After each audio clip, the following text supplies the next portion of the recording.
My name is Julie Morris. I'm the country manager for MyHR Canada. So MyHR is originally based in New Zealand and growing and expanding into Canada with some of our great clients on the call here today. And Chloe, do you want to go ahead and introduce yourself? Yes, my name's Chloe Dion. I'm an HR business partner with MyHR. I've been with MyHR since about November and loving it. But I've been practicing MyHR for quite a few years now within a few different industries, and also have 2 coaching certifications. So happy to be here, and thanks for joining. Awesome. Before we flick the slides through to the presentation today, for those of you that are new and might have found our webinar, just a quick update on what we do at MyHR. We provide HR for small to medium-sized businesses, most typically businesses that don't have an HR person. For some businesses, they do have an HR person that's extremely stretched, and we support with everything from the administrative side of HR, so employment agreements, policy sign-off, documentation, all the way through to the performance management side and some trickier situations. And we're actually going to talk about some of those tricky situations today. So the examples we've built into our presentation today are real examples, obviously with the names and people removed for confidentiality reasons, but real examples of the type of support we provide today. Awesome. So our agenda today is we're actually going to kind of take a step back a little bit. We're going to think about, where poor performance comes from. We're going to talk about the performance management or progressive discipline framework. We're going to talk about how you actually have some of those difficult conversations. I know Chloe and I find ourselves regularly saying, I think what you need to do is have a conversation. That's one of our regular pieces of advice that we give. We're going to talk about documenting those conversations, why that matters. And then we're going to talk a little bit about, warnings, terminations with cause and without cause. So we'll talk about, if the person really isn't a fit, what are your options after you've done that progressive discipline piece? Or if there's really no option for progressive discipline, what are your options then? And then we'll give you some real world examples. So we're going to try and spend about 20 minutes on the content, about 10, 15 minutes on the examples. We have 4 examples for you.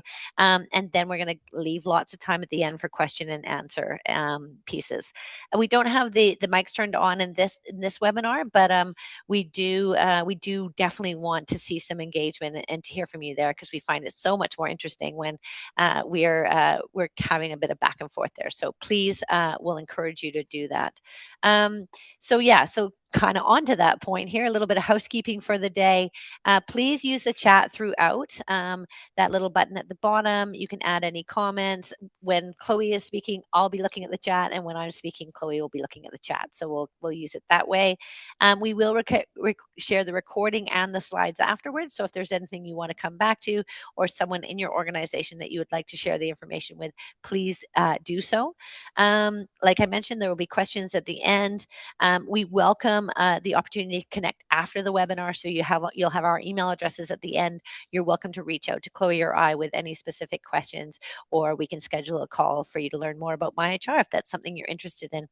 And that little bubble there you're seeing on the slide deck, when you see that, we're going to ask you to kind of engage and provide some feedback in there. So if you have thoughts, don't overthink it, just type it in there, and that will really help us create some engagement through the webinar. Fantastic. So our first question we have for you is, if you take a step back and you have a think about, where performance issues come from. And this is actually Chloe's slide. So she's gonna, I'm gonna pass the thoughts through to you, Chloe, and we'll see if anyone can give us some thoughts on where performance issues come from. So let's see what we have going in the chat. Great. Oh, Yeah. chat So is putting this out to all of you, if you want to put your thoughts in the chat, where do you think that performance issues come from? So we'll give you a second Stephanie. to write something Stephanie in. just let me know that the chat is disabled for attendees, so it's going to need to go in the Q&A section. Thank you Okay. for that, Stephanie. We're just learning this kind of new option with our webinar. So thank you very much for helping us. So if you want to just put it in the Q&A, so the Q&A button is to the right-hand side at the bottom of your screen. So any thoughts on where performance issues come from? We need like that Bueller music, Awesome. So, some great examples there. So, Chloe, do you want to read those out, or do you want me to read them out? Yeah, I can go ahead. Good. So we're seeing skills gaps, lack of resources, and motivational deficits. Also, unclear expectations, poor employees or lack of engagement, poor communication, lack of feedback from management. These are all excellent points. Thank you. Lack of clear goals or follow up from the employee, lack of understanding around organizational change, and miscommunication. So, yes, absolutely. Those Awesome. are all examples of poor performance issues. Um, so, when we look at common performance issues, generally our first instinct is to focus on the employee. But in reality, there's usually an underlying cause, and issues don't happen overnight. Sometimes, it's been building and building. And so before we reach the point of a formal performance management, it's good to step back and ask, why is this happening? So these are some examples of common causes of poor performance issues. So starting with training gaps. So what this could look like is when the employee was hired and started, they were shown the role. Maybe there was some gaps in what they were trained on. Maybe it wasn't clear what the expectations are. They simply just don't know what good looks like and what's expected of them. When it comes to poor job fit, it may be that the position that they wanted and applied for just isn't the right fit for their personality, for their motivation or goals or skill sets, whatever it might be. It just might be a misalignment, which is showing up as poor performance. In terms of no feedback, poor performance may look like mistakes happening over and over, but nobody's told the employee that it is a mistake or they're doing something wrong. And so the behavior continues because there's been no correction. Disengagement can occur for many reasons, both outside the workplace and inside the workplace. Something that may be going on for the employee that has nothing to do with work, but it's bleeding into their workplace habits and behaviors, and nobody's talked to them about what's going on or has any idea about what they may be dealing with. And management factors. So managers play a huge role in the workplace. They're the ones steering the ship, and the employees really look to them for guidance and support. So if there's not consistent feedback, if there's not follow through, if managers are saying that they'll do something and they don't, if there's unclear expectations, that may cause the poor performance issues. Awesome. Yeah, and so often we hear that idea of like, oh, I just have an employee, they're just kind of useless. Like we hear that, right? And it is that idea of like stepping back and going, where is the miss? Like what is actually happening here? Has something changed? Has there been a training factor that was missed in the beginning? So I think taking that moment to reflect is a really, really important piece of it. And then we've got one more slide here, Chloe, for you. Yep. So 3 different categories of underperformance or poor performance could look like poor performance, misconduct, and serious misconduct. And the distinction matters between the three because it really determines the process on how the poor performance is going to be dealt with. So the first block there under poor performance, these are issues that are not serious yet. They keep coming up. They are disruptive in the workplace. Maybe they're annoying you. Maybe they're upsetting someone, but they can be resolved. So we're talking about things like missed targets, quality issues, attendance, struggling to work with others. They may not be intentional. And again, it can be fixed. Things like misconduct, this is more serious. It's a choice to act outside of acceptable boundaries. And it can look like things like dishonesty, harassment, gossip. It's intentional and it does break trust. But again, it could be resolved. Then we get into serious misconduct. This likely is so severe that it breaks the employment relationship and requires immediate attention. So it's good, again, when you're taking a step back, asking the why. It's also good to kind of classify where does this fall, because that will determine the outcome as to how it's dealt with. And I just want to make a point in terms of poor performance and misconduct. So this is not a single conversation that's going to fix the problem. So regardless of how it's dealt with, it's not through one conversation, it's through a series of conversations to be able to coach that change that you want to see. Awesome. Thanks, Chloe. And that leads right into the next slide, which is we call it progressive discipline or performance management. Progressive discipline is sort of the HR term for it there. And what we're talking about here is those multiple conversations to request a change in behavior and get something back on track. So in progressive discipline, we're often, when we're starting at the very beginning, we're often talking about that poor performance piece. So targets are missed, some things are happening that aren't working well with the team. Some of those poor performance pieces has us starting right at the beginning of that progressive discipline slide. And the process of managing performance, we're actually looking for a change in behavior. We're actually looking for a conversation and clarity around what's going on for the employee, what the expectations are, so that the behavior changes. You as a leader feel happier with how your people are doing. There's more harmony in the team, and the employee ultimately is enjoying their work more. I always say that nobody wants to be in a situation of performance management. Nobody wants to be doing a poor job. So that's where this process of trying to figure out what's going on can really help. So, one of two things happens coming out of progressive discipline, right? So we're actually seeing a change in behavior. The issues of job fit are addressed.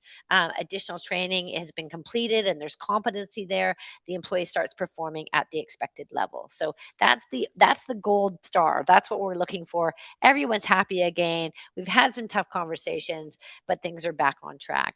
Um, Another outcome of progressive discipline is if you're doing it all right, and you're following the steps we're going to put out for you today, is you can actually remove the person from their role without having to pay severance. So this would be a with cause termination. This can happen during the probation period, or it can happen after the probation period. But essentially, you're removing for the person from their role. You're doing it without paying severance if you followed the progressive discipline steps. And I say without upset to the employee. I don't mean it's going to be completely without upset, but if you followed the process of giving feedback and asking for a correction in behavior and gone all the way through the process, then when you actually get to terminating the employee, there should be an understanding that, hey, this job isn't a fit for me. I understand that I've been given feedback. I understand that I've been asked to correct my behavior. It's much easier than oh, hey, we're going to call you in. We've never told you you're not doing a great job, and guess what? Your job is done here. That is a much more difficult situation for an employee to absorb.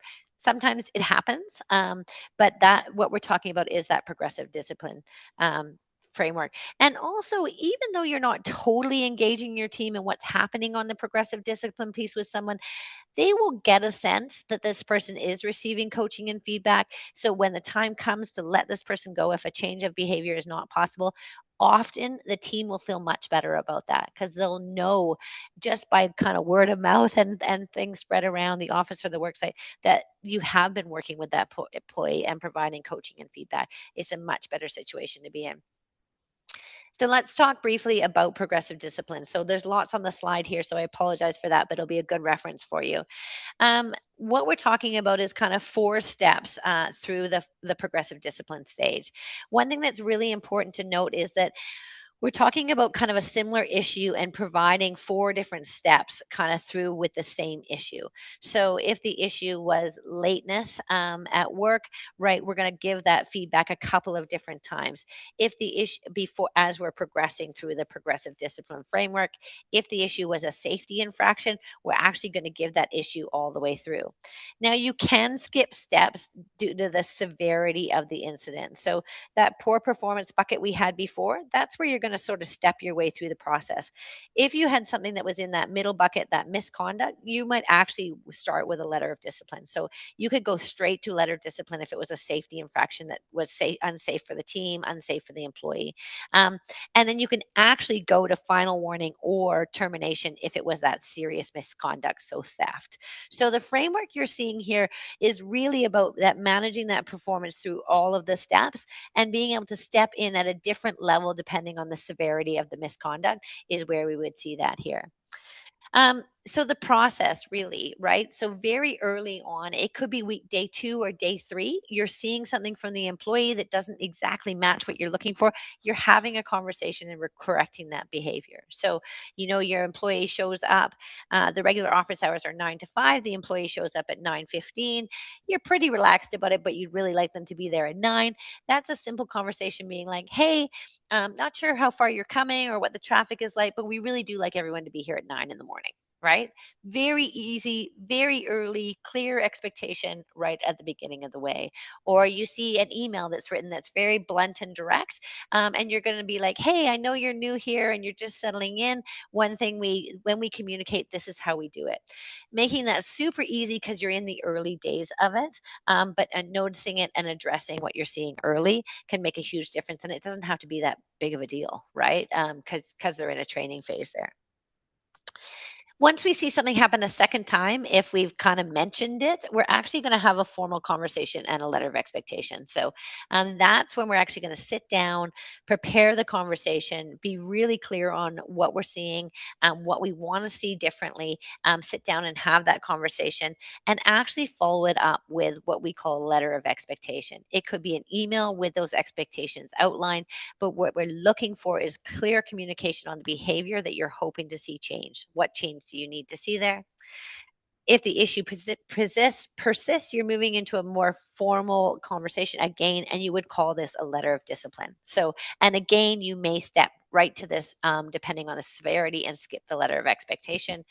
Clearly documents the unacceptable behavior, and consequence of that, and you may even flow into a performance improvement plan. So, depending on the nature of it, a performance improvement plan would be about setting out the targets that you want someone to meet, and having regular check-ins around them.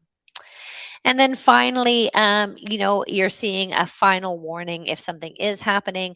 That lateness example is, where you would see that final warning, where you're going to see that happening there, with the, "Hey, it's happened on these dates. It's still happening. It's happened here," right?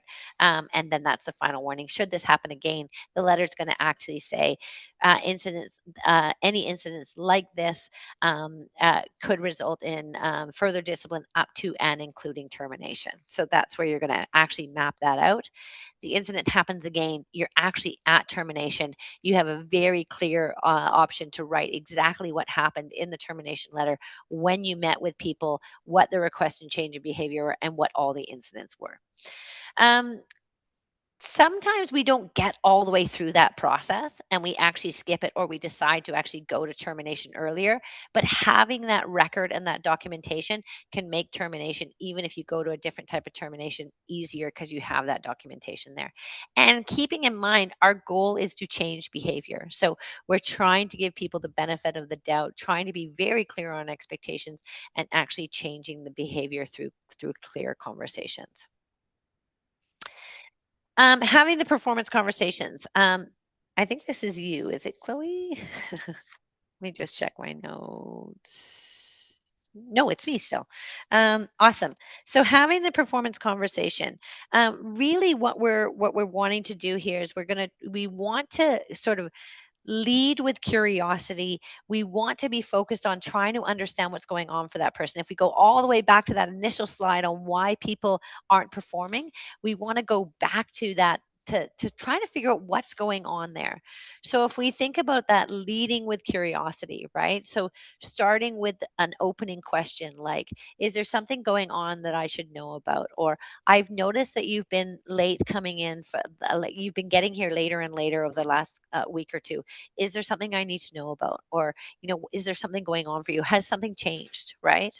Um, Make sure clarity exists. So, what is your understanding about what needs to be done when it's quiet? So, often there's a lack of clarity around what actually the job is at certain times of the day. So, you might be frustrated with one of your employees that they don't do something when it's quiet, right? And you have these expectations that they'll be finding something to do, or they'll be doing this, or they'll be doing that. But have you actually been clear on those expectations, right? So this conversation is an opportunity to, make sure there's clarity exists, starting with open questions, understanding what's going on for the employee. Um, you know, that idea of surfacing the root cause of what's going on. One of these sessions that I used to run with a role play had a role play in it, and the employee role and the manager role. And the manager was noticing all this sort of poor performance, and the employee conversation was they were looking after a parent that was ill. Right. So we often don't know what's happening on the other side for the employee. So that's where these conversations, we're trying to find out what's going on for the employee. And sometimes it is lack of clarity or something going outside of work. Setting the tone honestly, right? You can say things like, this is a difficult conversation for me, but I really think it's important that we have this conversation. And we always recommend using a script to plan out what you want to say, and making sure you're asking the questions you want to ask. So using the script. Chat GPT or Claude or Copilot, they're great for creating scripts, but what we notice is they often don't include questions for the employee or the employee's perspective. So if you are using an AI tool to help you with a script for a conversation, that's great. You're planning your conversation. We really love that. But make sure you ask the AI script to the AI agent to provide you with the opportunity for the employee to answer questions. You want to say something like, I need a script for this conversation. Curiosity is really important to me. I need to understand what might be going on for the other employee. Please include questions for me to ask the other employee. Obviously, if you're a MyHR customer, you're going to ask us to help you with a script, and we are going to be that filter that adds in that the curiosity and always asks you about the other perspective of the employee there. Anything to add there, Chloe? I feel like I was talking for a long period of time there. Is there anything to add there? I would just say also, like when we are requested to prepare a script for a client, we also ensure that the script is framed and the conversation is framed coming back to that change in behavior. A lot of the times, AI agents aren't able to pick up on that. You know, they're not humans. They don't have empathy, so they're not coming at it from the perspective of wanting to change behavior. It's much more structural, and these are the rules, and this is what needs to get done. So that's really something that we provide through our scripts, is ensuring that it lands in a way with the employee that it's actually motivating them to change their behavior and not just disciplining them, which leaves them even more unmotivated coming out of the conversation. Great. Yeah, awesome. Fantastic. This is a, you can find a number of different ways to describe having a difficult conversation, lots of different acronyms to be used for it. I quite like this one, right? So it's COIN. So context. So what is the context of the conversation that you're having, right? Reference previous feedback or a specific pattern that you've observed. State the facts specifically. So 6 late arrivals in 10 days, not always late, right? So just actually getting that idea of, of having that piece in there, like what are the specifics of the situation. Often we get told that people are not performing, and we'll say, so what exactly are you looking, what behaviors are you exactly looking for, and what are they not doing? So that's what you want to take a moment to, when you're frustrated with someone or you're struggling, is to actually break down, what is it that's actually happening, or what behaviors am I not happy about? Is it that they actually are doing great work, but they don't have a great attitude? And what that looks like is they're snappy when people ask them questions, or their emails are sharp and blunt, right? So those are the types of things you want to be specific. If you can't give that specific behavior, and that's where those observations come in, it's very difficult to actually get someone to change if they don't know the behaviors aren't working. Sharing the impact that those behaviors are having. So, does it really matter if they're there at 9:05? Does it really matter if they're a little bit grumpy at 3 in the afternoon? Well, yes, it does. And this is the impact that it has on the team. And then asking for clear next steps and committing to that follow up through those next steps. So, yeah, a little bit of a kind of brief piece on that there. A couple of things of what to avoid. Generalizing. We kind of mentioned that a little bit before. You always, you never, right? So that's something more like, I've noticed that recently this is what's happening, or over the last 6 months, this is the situation that we've seen. Factual, factual and to the point. ensuring that both parties are managing their emotions is really important. And that's where that script does help, right? So you're not getting into a back and forth debate, right? You're being very factual about what's happened. You're asking clear questions, and you can always go back to stating the factual pieces so that you're not getting into a back and forth emotional piece. If either person is getting getting emotional or heightened in the conversation, you want to be taking a pause and say like, hey, I don't think we're kind of getting somewhere here. We're a little bit at cross purposes. Let's take a break. Let's both take an opportunity to think about this and revisit it tomorrow and coming back to it. Yeah, and then same thing, helping the employee manage their emotions. And then what to avoid, skipping the written follow-up. So we see this all the time. People will have the conversation and not follow it up in writing. And I think it's because the follow-up feels so formal and it feels so like we're not like that around here. We're kind of casual. We get along well with each other. And that written follow-up just makes such a difference in terms of the seriousness of it, the clarity around what you're actually asking. Employees can get quite, you're not actually hearing what's being said in a meeting like that as much as you try. So giving that follow up and asking for the employee, right? Saying like, hey, thanks for meeting with me today. During the meeting, we discussed this, this, and this. I'm looking forward to seeing a change in this, this, and this. I'm going to check in with you in 2 weeks, and here's the support I can provide. Very simple documentation, but makes a huge, huge, huge difference, especially if you're looking to terminate without cause. Awesome. Chloe, we've got a question for them again. You want to go ahead, Chloe? Yes. So to the Q&A, if you can please let us know, do you regularly take notes on employee performance? And this just can be a simple yes or a no in the Q&A. I'll give you a second. And also with that, if you can add where you keep your employee performance notes. Awesome. And if you are an MyHR customer and you use the notes section, just say MyHR. Perfect. Thank you, Sue. Same for you, Emily. Rhonda, great to see that you're taking some notes. That's fantastic. Brenda, great using the notes. Awesome. Sachiti, we'll come back to your question in the Q&A at the end, but that is a great question. So we'll come back to that Q&A at the end there. Awesome. I'll flip to your next slide. Chloe? Great. Thanks to everyone for using the chat. So documentation. So it is so common that we hear the phrase, this has been going on for a while, but nothing's been written down or noted. You have no clue how often we hear that. So if that is you, don't worry, you're not alone, but we're here to help and to tell you kind of the why behind documentation and the how as well. So before getting into the slide, I just want to say, why is not documenting concerns or issues a problem? So one, without documentation, you're really relying on your memory to recall what happened. And if you're anything like me, your memory, isn't quite what it used to be. And so it can be fleeting and you may have trouble recalling exactly what happened. Memory could be skewed. It's just not reliable. Also, there's a loss of credibility. So then it becomes your word against theirs as to what actually happened.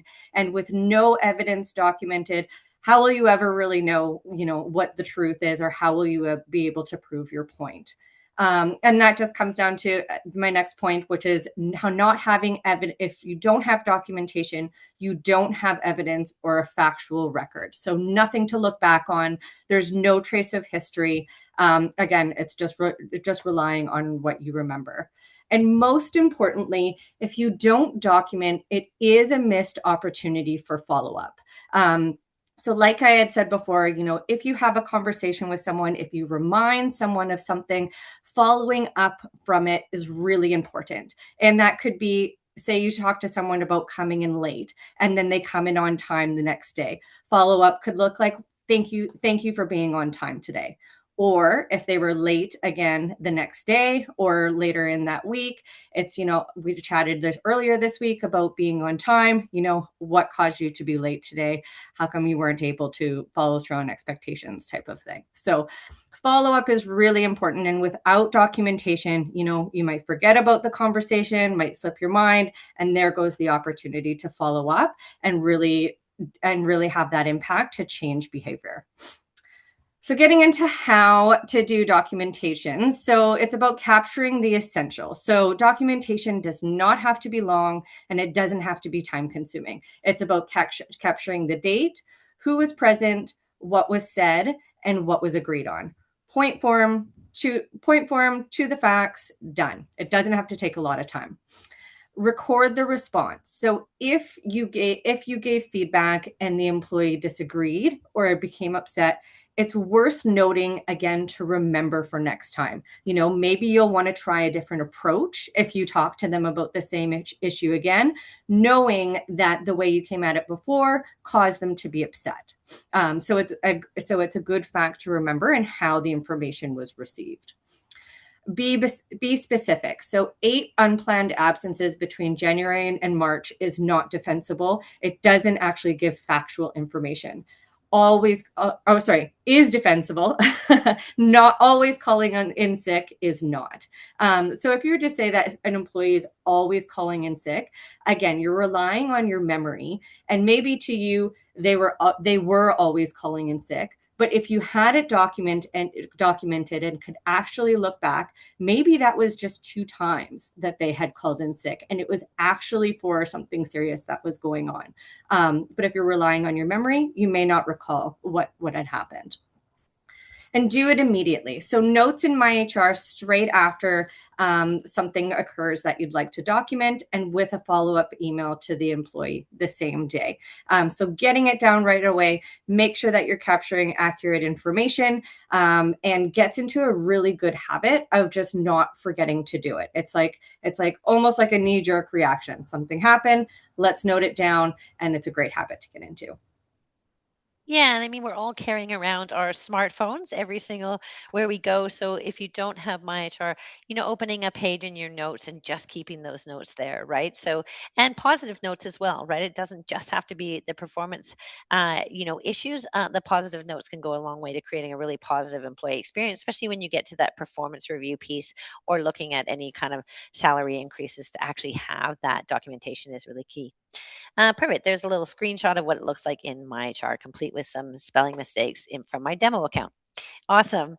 Great. So let's talk briefly. We could do a whole other seminar on how to terminate an employee, but let's talk briefly about the different types of termination, because we really want to kind of link this progressive discipline framework into the types of terminations we're talking about. And I'm sure many of you have heard of the different types and are getting more familiar with this language.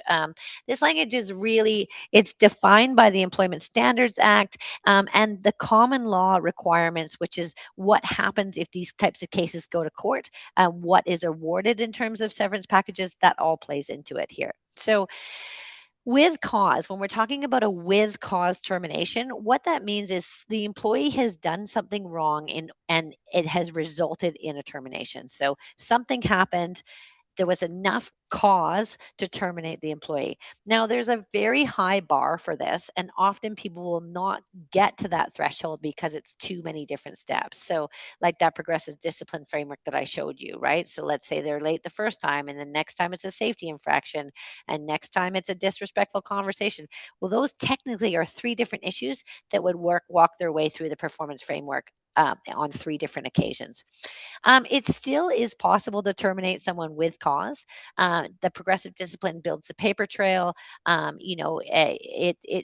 bar is high, but it's really about kind of moving through that there. And often, what I find with cause is if you are actually following the paper trail properly, the employee will sometimes self-select out before they get to that termination. They're like, you know what, this job isn't a fit for me. I'm getting lots of feedback, lots of corrective feedback, and I can't meet the expectations. So the other time we use a with cause termination is any of those misconduct pieces that were further on that right hand side of that slide earlier, right? So theft, harassment, dishonesty, any of those things where the employment relationship is really broken, that's when you can get a with cause termination. So it's either the documentation of a performance issue that has been managed and given correct feedback on, or an issue, where the employee really ought to have known was not acceptable. That theft, violence, harassment, any of those type of pieces can lead you straight to a with cause termination. Without cause termination, basically what we're saying is that there's been no wrongdoing by the employee. It could be a bad fit. It could be something's changed in the organization. It could be it's just not working out. And so sometimes we'll use a without cause termination if we've had someone in the role for quite a while. They've been given feedback and whatnot, but nothing concrete or formal, and the team is ready to sort of restructure or do something different. And so we do have that opportunity. It doesn't exist in other places in the world. So we are lucky in some ways that we have without cause termination, and it is a nice way to end employment, in that you can say, like, this isn't working, right? It's not working for you. It's not working for us. It obviously does come with a price tag. So you have employment standards, notice periods that are required, notice or pay in lieu of notice that are required. And then you also have this common law kind of requirement, like if it was to go to the courts, what would the court recommend in terms of additional severance? And things like age factor into that. How easy is it going to be for this person to get a new job in the market in the place that they live in? Those kind of factors. How high up is the role? How specialized is the role? All of those factors go into that there. Um, the great thing about a without cause if you've done some of that progressive discipline and done some of that documentation, you can actually use that to lessen in kind of a loose way, to lessen the amount of severance you pay. And by doing that, the employee knows there's an issue and there's a fit issue, so that can come into play when determining the common law severance. So it's a bit more of an art than a science, and definitely something you'd want to get some support from us with, or from a lawyer with. And then one other real misnomer we really wanted to point out today is the idea that you can terminate someone during probation just because you want to, right? So that it's this magical trial period, and that you get to just hire people, give them a go, and then terminate if you want to. It doesn't actually work like that. The bar is definitely lower, but there is a bar exists. So it still requires good faith. If you have a look at the Employment Standards Act, it talks about terminating with good faith, right? So, and good faith means you're actually having a conversation, you're pointing out where the fit is, and you've done your best in the interview process to make sure the person has the skills that actually match to the job. Like, you're being a good employer and doing the best. We will allow our clients or encourage our clients can do whatever they want, but if they ask us for advice, we will say you can terminate during probation without paying severance. But what we really want to see is that conversation. So that's the conversation that's happening at 4 weeks and 6 weeks and 8 weeks if the employee is not performing or not a fit for that. Obviously, a short service doesn't mean short process. You want to document it anyways. And setting up something like a probation review is a great way to do that. What are you expecting the person to be? Where are you expecting the person to be at within 3 months? What are the milestones you're expecting them to meet? And if they're not, we're separating, we're going different ways. That's okay. No hard feelings. It wasn't a fit, but we're very clear on what's happening there. So yeah, and I guess I put a little note down here to remind myself around AI. We've noticed a huge trend even in the last 6 months of employees using AI to ask what they're entitled to, and becoming much more savvy around with cause, without cause, and termination during probation, because the tool is right there to ask it, right? You can be like, hey, I got let go today. I've worked here this long, blah, blah, blah, blah, blah. What should I have got? And the AI will come up with an answer to that question much easier than it was to search that answer. So all it means is we just need to follow the process more carefully, and make sure you're doing a good job and really considering what we're up to here. So yeah, it's been a real interesting, very short term shift even. So yeah. Awesome. We're going to move into some real world examples. We're going to spend about 10 minutes on these, and then we'll have about 10 minutes for question and answer afterwards. So we won't spend too long on each one, but a lot of them are really specific to examples that we've seen. So Chloe's going to do the first one. Great. So encouraging a lot of feedback in the chat on these. I'll kind of outline the situation, and then I'll put questions to the group, and you can put in your responses into the Q&A. So first example is a frontline cafe worker, or really frontline any type of worker. So an employee regularly asks for more shifts, but when they come in, they're pretty unenthused about working. They only do what's asked of them. And then when it's quiet in the afternoon, they ask if they can go home early. So what conversation at this point do you need to have with that employee? What do you need to address? So go ahead and put your question and your answer in the chat button there. We'll read them out as we see them come through. So what conversation, any thoughts on how you might frame it? What might be behind it? Some of you I know work with frontline employees, so have some ideas here, I'm sure. So when it comes to having the conversation with the employee, the conversation that you need to have is just asking them about how things are going. So sharing what you see and be curious for their perspective. Maybe from your perspective, they seem unenthused about working, but maybe from their point of view, they are happy to be at work. And it's just not coming across. So it's just about having that honest conversation from their point of view and their perspective, and letting them know what you're seeing. And how do you frame this? It's about sharing the impact on the team. So coming back to the why is this important to talk about? So if they seem unmotivated, or they're always asking to go home early, how is that having an impact on the team? Is someone having to cover for them if they're going home early? Is it coming across like they don't want to be there? So how is this impacting the team? How is this impacting you as the manager? And then also figuring out what might be behind it. So is there a reason that they're asking to go home early? When they were hired, did they get the impression that would be doing you a favor if they asked to go home early, if it was quiet and there was nothing to do? And then what would the follow-up documentation look like? So really, this is, thanks, Deanna, I would make a note in their personal file. Exactly. So documenting that behavior in point form notes. And then after that discussion with them, just following up with a documentation, just saying, this is what we talked about today. Moving forward, we'd love to have you for the duration of your shift. Here's some things that you can do when it's quiet. And of course, having that, stating those expectations in the conversation, and then following up in the documentation on what was said.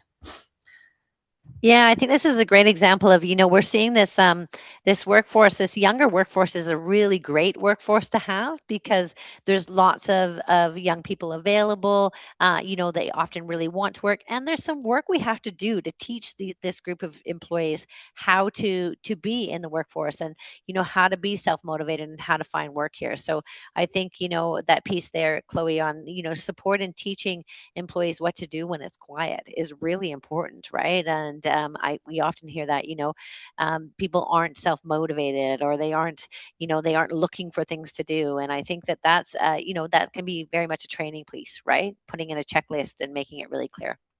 Awesome. So we've got a couple of another example here. So we've got a new hire in something in professional services. So maybe a marketing agency, or an engineering firm, or a surveying company, right? They had a strong interview and have a really solid resume, but they're struggling to meet the output expectations in the first 60 days. The manager assumes they'll settle in and wait. What should have happened at day 30? When does giving it time become a liability? And what does the step one conversation look like here? So, any thoughts you can add here as I kind of describe some of the answers here? We're seeing this come out here more. And we also think there's an AI connection here too, right? So, all of a sudden, now you can just basically upload your resume to an AI agent, upload the job description to the agent, say, please match the two together and highlight where my strengths match the job description. You can also ask, please write me some interview questions with the answers for this role. So all of a sudden, people have a bit of a jump on how to interview and how to be the best candidate for the role. At the same time, you're all probably being flooded with applicants because it's so easy to apply for things now. But this can be where a mismatch occurs. So you interview someone, they seem really strong for the role, and in week one, you're like, whoa, they don't have the skills that is needed here. So what we're going to do here is, right, we're going to have the conversation early, even in the first week or two, being like, hey, you know what, I want to kind of go back through what the expectations around this role are, what skills I kind of had the impression you were coming in with, and point out that gap. And that could just be a really, conversation about, like, help me understand, have you done this before? Have you done that before? How can I help you get up to speed? Keep an open mind and work towards a solution, but you can be very clear on what, if there are skills you're not seeing, right? And be actually documenting those skills really early on about what you're not seeing. Be clear on what you need to see for the solution. Check in every 2 weeks and make a decision at 10 weeks, right? So I had a situation where this happened. A group we were working with hired someone to be an estimator, and when this person got on the ground, it became clear that the employee didn't have the skills to estimate and jobs, and unfortunately, the employer went ahead and just terminated them without a real conversation to dig in, and then the employee was super upset, right? Whereas there was potentially an opportunity to bridge the gap. Even, the reason the employer terminated them is they're like, we're paying them too much for that type of work. There was an opportunity to have a conversation there, right? And actually be upfront about what was happening there and try and figure out a solution to the problem, even if that person did some different work, if that was possible. But the key point of this example here is really making sure that you're having the conversation early, right? And pointing out that skills gap and having that conversation there. At observation piece is really important. Awesome. I've got my example numbers wrong. That's all right. I'll fix that before I send it out. So this one is yours, Chloe. Yep. So this one is a bit of a more complicated one. So it's about a manager often being absent. So the situation is an employee with a pattern of unplanned absences happen to be occurring frequently on Mondays and Fridays. However, the employee has had some health issues. So it's the health issues piece that, complicates this one a bit more. So how does the health issue complicate things? And can you ask for a doctor's note? And do you just have to put up with this? So I'll give a second if anybody wants to enter anything in the chat on this, and then I will move into some pieces to address. So how does a health issue complicate things, like talking with an employee about unplanned absences? So once a protected ground is in place, so such as disability or family status or health issues, you are in accommodation territory, not discipline. So really the best thing to do in this situation is to get HR help. You do have a duty to accommodate, but only up to the point of undue hardship. So in this situation, this could have come out in a number of different ways. But as always, it starts with having a conversation with the employee, and just finding out from there, and not necessarily digging for facts or information, But just asking, hey, I've noticed you've been away frequently on Mondays and Fridays. Just curious to know how things are going with you. Is there anything that I should know? And then, hearing from their side and kind of moving forward with the conversation that way. If they do bring to your attention that there are health issues, it's just talking about how you can assist from a work perspective. So does it mean putting together some changes to their job duties, perhaps lighter tasks? It may be a change in hours. Again, the situation could go in many different directions, but it's really about accommodating them, getting kind of a broad perspective of what's going on, how you can support, and really following up on that. So touching base, checking in, documenting those conversations, so that it doesn't go on and on. If it progresses, you may get to the point of a doctor's note. It may get to the point that they need to be off for a while, and come back on reduced duties. And really it's just about keeping in connection with that employee so that they feel supported, so that there doesn't become, this kind of unsaid rift between you and the employee. And then you find yourself in a situation where they're off for months and months and months and you had no idea what was going on. So really about connection and just kind of monitoring it one step at a time, and getting HR support. Yeah, and I think there's always that concern of actually pointing out that fact and kind of opening up that conversation. But doing that in an empathetic way with just an idea of trying to understand what's going on often can be a huge. You might hear something like, "Oh, my wife is traveling right now, and so I'm on drop off and pick up the kids, and I've had a kid that's been sick." There's so much you can't even understand, and then you do have the opportunity to figure out how much can you accommodate and how much can where does that line draw, right? So yeah, I think that's a good one to get help with, but it's also a good one to, you don't even have to have any answers going into the conversation. You can just open the conversation and say, "Hey, I've noticed this. Is there anything I can see here?" And the very There's a last couple one of I want comments. oh, Sorry, Julie. There's a couple oh of yeah, comments in regards to that question in the Q&A that we can. yeah. A conversation would need to be had regarding if the expectation hours are too much. Do they need their hours reduced to accommodate? Absolutely, Rhonda. I think that's a great option. I notice you're away on a Monday and a Friday. Is a full time work week, possible for you given your situation right now, right? Managers granting medical leave for a week due to an injured employee without a medical note. Things have gotten quite tough with medical notes now, right? So you have to have a second. We heard from a lawyer that you have to have a second period of 5 days in order to request a medical note. So. And medical notes have never been a particularly strong way to manage attendance. I think they can help for extended periods of absence or a return to work if there's been an injury. But a conversation is a really great starting place, right?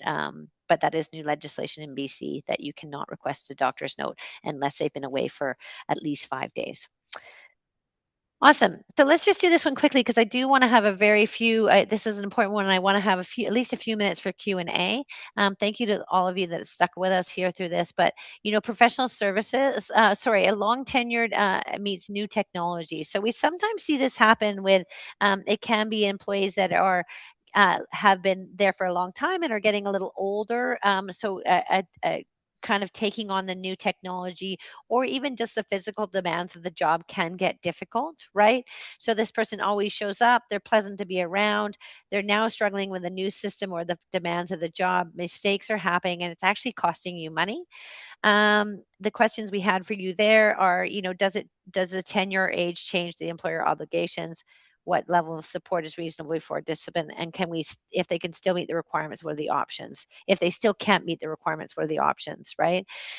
So what we want to do here is, where possible, we want to consider if a job modification is possible. We want to have an honest and frank conversation and share those examples, right? So it's okay to say, I noticed since we put in the new POS system, you're making mistakes with the platform. Do you think some extra training would help? How do you feel you're getting on with this? And likely the employee might say, oh, I'm really struggling. This new technology is really difficult for me. And that's when you're going to be like, okay, well, this is the impact that it's having on the team and the impact that it's having on the business.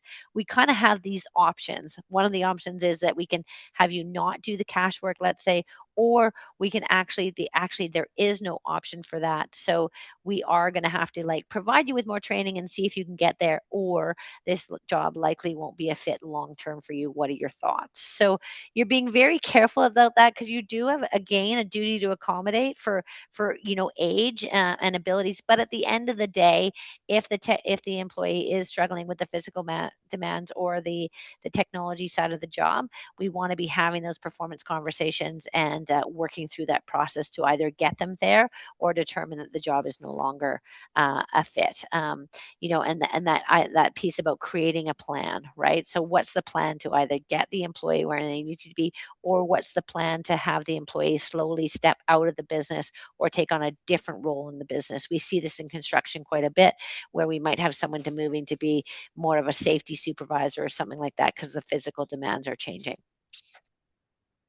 Those are hopefully those some examples are there. I'm not going to go into this is just a summary. You'll get this when you see your notes, a summary on kind of everything we've had here. So I do want to open it up with the last few minutes. We always have lots to say.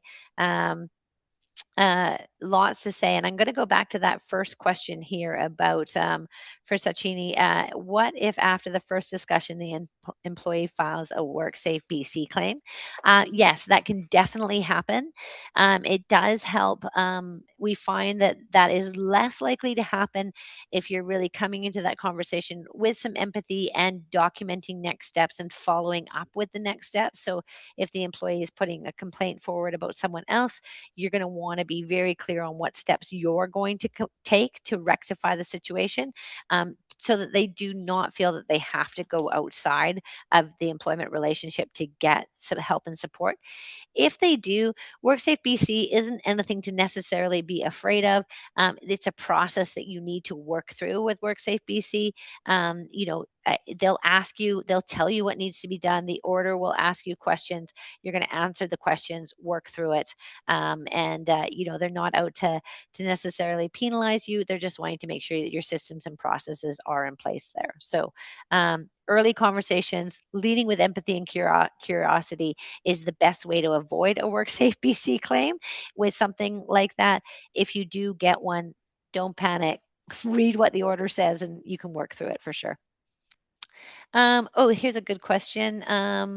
We've had this happen more than once. Employee cannot ask for a note. What do you do if you do not hear back from them? They ghost you and don't offer any return date for sickness. You can send a fit for work request and have policies in place to move through working dismissal. Yes, absolutely. If an employee is not getting back to you, you're going to keep sending a series of information, right? A series of information, a series of requests for information, and slowly that will get you to what we call abandonment of employment. So you're actually requesting for the documentation, you're hearing nothing back. Eventually, your kind of letter along the process would be like, it appears that you no longer want to work here. We've requested for information on this date, this date, this date, and this date. We have not heard from you. We wish you the best in your future endeavors. So absolutely. You can request a fitness to return to work, and we do recommend that you do that if someone's been off injured, but you want to make sure that you offer to pay for that, because sometimes a doctor will charge for it and you need to offer to pay for that. So reimburse the employee for that. Chloe, do you want to answer the difference between progressive discipline and a PIP? Yep. So progressive discipline is really more of a disciplinary measure that may result in termination, whereas a performance improvement plan is not necessarily disciplinary. It's really working with the employee to change the behavior. I would say that both avenues, you do want the outcome that you're looking for is to improve behavior. However, a performance improvement plan isn't necessarily like disciplining them. You want them to be, you're setting specific like KPIs or goals for them to be meeting along the way. Whereas progressive discipline doesn't necessarily have that in place. It would explain expectations, but it's not setting like skill development or anything like that. A performance improvement plan is much more specific. It's going to have specifics regarding their role and the improvements that you want to see, rather than just laying out expectations. Anything you want to add to that, Julie? Yeah, just that you might see something like progressive discipline for some of those simple situations like lateness, all those kind of things. A PIP would be kind of a way to go like, hey, your performance is here and we need it to be here. So let's say you hired someone as, a financial controller.